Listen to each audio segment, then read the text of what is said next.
You know that moment at the end of a long day when you finally sit down and the house gets quiet, and instead of feeling relieved, you feel this strange, hollow ache in your chest? Like everyone was physically present all day, but somehow you all still missed each other completely. That feeling right there, that is what this video is about, because I have been there. And if you are watching this right now, there is a very good chance you have been there too. Let me paint you a picture. The morning rush. Somebody cannot find their shoes, somebody else is upset about something that happened yesterday, and nobody had time to talk about it. You are managing schedules, managing emotions, managing everything. And by the time evening rolls around, everyone retreats to their own corner of the house. Phones, screens, silence. And you are lying there in the dark thinking, when did we stop actually connecting? When did everyone under this roof become strangers who just happen to share meals? That gap, that emotional distance, it does not happen overnight. It builds slowly, day by day. And the terrifying thing is that most families do not even notice it happening until the damage is already deep. Now, before I go any further, I want to tell you something important. There is a program linked in the description below this video. It goes far deeper into what I am about to share with you. Thousands of families have used it to completely transform the way they connect with each other. If you are serious about your family, you need to look at it today. Not tomorrow, not next week, today. Because the families who keep putting it off are the ones who look back years from now wishing they had started sooner. But only you know whether your family is worth that kind of investment. Only you can decide. Now let's get into this because what I am about to share changed everything for us. There is a specific bedtime habit. One simple thing done consistently every single night. And when we started doing it, I honestly did not expect much. I thought it was one of those feel-good ideas that sounds nice but falls apart after 3 days. I was wrong. I was so wrong. But first, let me really sit with you in the pain for a moment, because I think you deserve to feel understood before you feel inspired.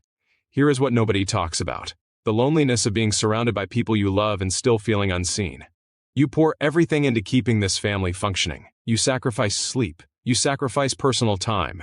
You sacrifice your own emotional needs on a daily basis, and yet somehow the people you are doing it all for are growing more distant. Your children are shutting you out. Your partner feels more like a roommate than a teammate, and you are exhausted in a way that sleep cannot fix.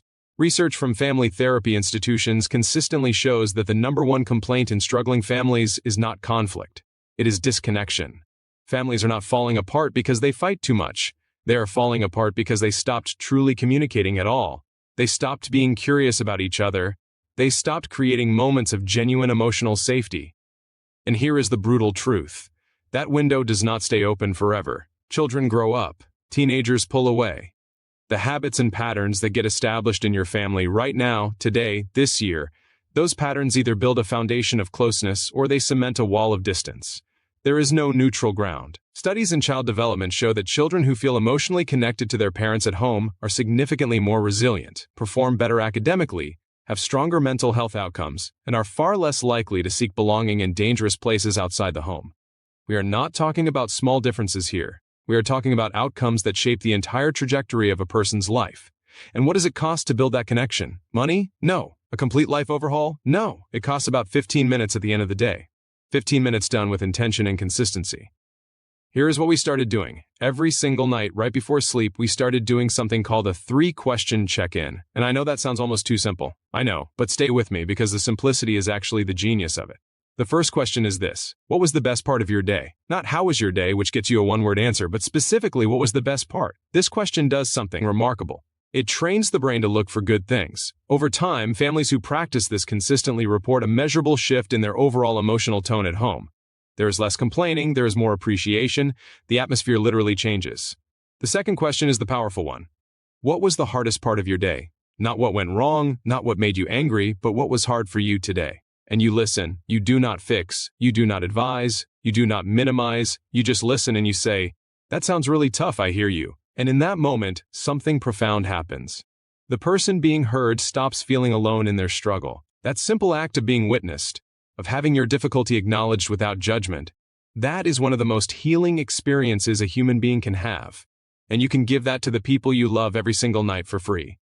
The third question is the one that took everything deeper for us. What is one thing you are looking forward to tomorrow? This question does something to the nervous system. It plants a seed of hope before sleep. It gives the mind something positive to rest on. And for children especially, going to sleep with a sense of anticipation rather than anxiety makes a profound difference in their sleep quality and their emotional regulation the following day. Now here is where the transformation really started to show up. After about 3 weeks of doing this consistently, something shifted that I did not see coming.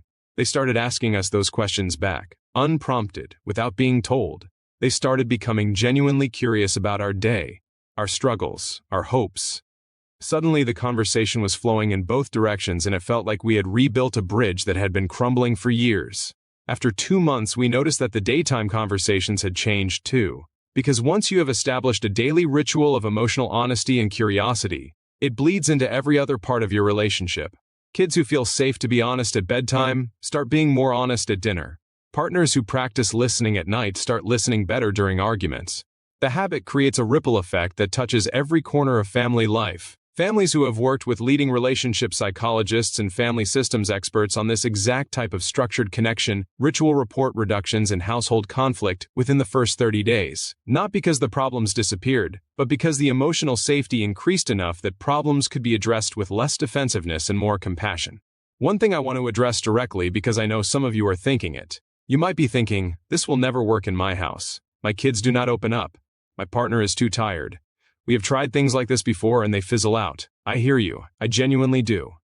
And I want to tell you that the families who feel most hopeless at the beginning are often the ones who experience the most dramatic transformations. Because when connection has been absent for a long time, the hunger for it is actually very strong. It just needs a safe container. The key is consistency over intensity. You do not need perfect conversations.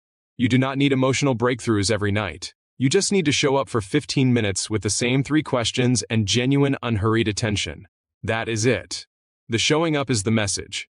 The message is, you matter to me, this relationship matters to me, and I am here. Let me tell you about a specific moment that stopped me in my tracks. About 6 weeks into this habit, during the second question of the check-in, one of my family members shared something that had been quietly weighing on them for weeks. Something they had never brought up during the day, never mentioned at dinner, never texted about.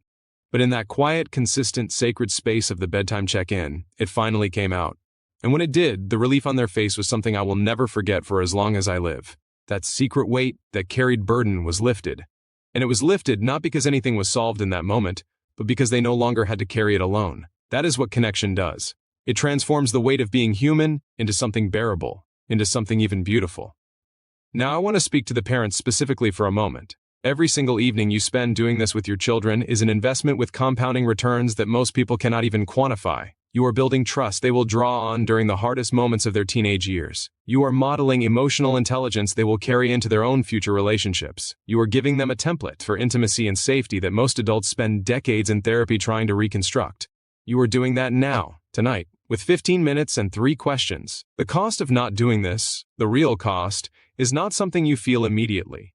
It is something you feel 5 years from now when the distance has calcified, when the conversations have dried up, when you realize you do not actually know your child anymore, not the real version of them, and that they do not know you either. That is a grief that hits differently than any other kind. Start tonight, not after you finish watching, tonight. Put the phone down when the questions start. Make eye contact, let silence be okay. Ask the 3 questions. Listen more than you speak. That is the whole thing. That is the entire habit. And if you want to go deeper, if you want the full framework, the science, the step-by-step guidance that has helped thousands of families rebuild connection that felt completely out of reach, that program is linked in the description below this video right now. The families who are thriving did not wait until they had more time or less stress or a better moment. They made the decision when the feeling was alive, when the motivation was present, when it mattered. That moment is right now. Do not let it pass. Everything your family could become is sitting one decision away.